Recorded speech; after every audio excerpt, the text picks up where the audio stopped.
বর্ষাকাল শুরু হয়েছে। বর্ষাকালে গাছে বেশি সবসময় মাটি, টবের মাটি ভেজা থাকে, মাটি সবসময় স্যাঁতসেঁতে হয়ে থাকে, তাই ফাঙ্গাস লাগার ভয়টাও বেশি থাকে। সেই জন্য 15 দিন অন্তর কপার সমৃদ্ধ ফাঙ্গিসাইড গাছে ব্যবহার করা উচিত। আজ আমি তাই ছাদ বাগানে চলে এসেছি গাছে ফাঙ্গিসাইড দেওয়ার জন্য।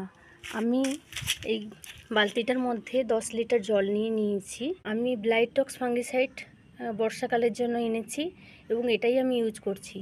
15 দিন অন্তর আমি এই ফাঙ্গিসাইডটা জলের মধ্যে গুলে আমি প্রত্যেকটা গাছের গোড়ায় দেব এবং গাছের মধ্যে আমি এই ফাঙ্গিসাইডটা স্প্রে করে দেব। তো এখন আপাতত আমি এই ব্লাইটক্স ফাঙ্গিসাইডটা বালতির মধ্যে দিয়ে দিচ্ছি এই জলের মধ্যে। তো পার লিটার জলে 2 গ্রাম করে দেওয়া উচিত। তো আমার বেশি ছিল না, তাই আমার যেটুকুনি আছে সেই ফাঙ্গিসাইডটা আমি বালতির মধ্যে গুলে এখন আমি এটা গাছের মধ্যে দিয়ে দেব। আর যদি ব্লাইটক্স না থাকে, আপনাদের কাছে যা থাকে তাই অন্তত 10 দিন কিংবা 15 দিন অন্তর গাছের গোড়ায় দিয়ে দেবেন।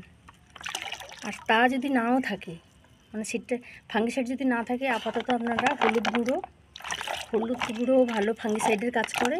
তো 10 দিন অন্তর বা সপ্তাহে একবার করে হলুদ গুঁড়োর জল মেশানো গাছের গোড়ায় দিলে ফাঙ্গিসাইডের কাজ করবে। ফাঙ্গিসাইডটা মগ দিয়ে ভালো করে জলের মধ্যে গুলে নিলাম।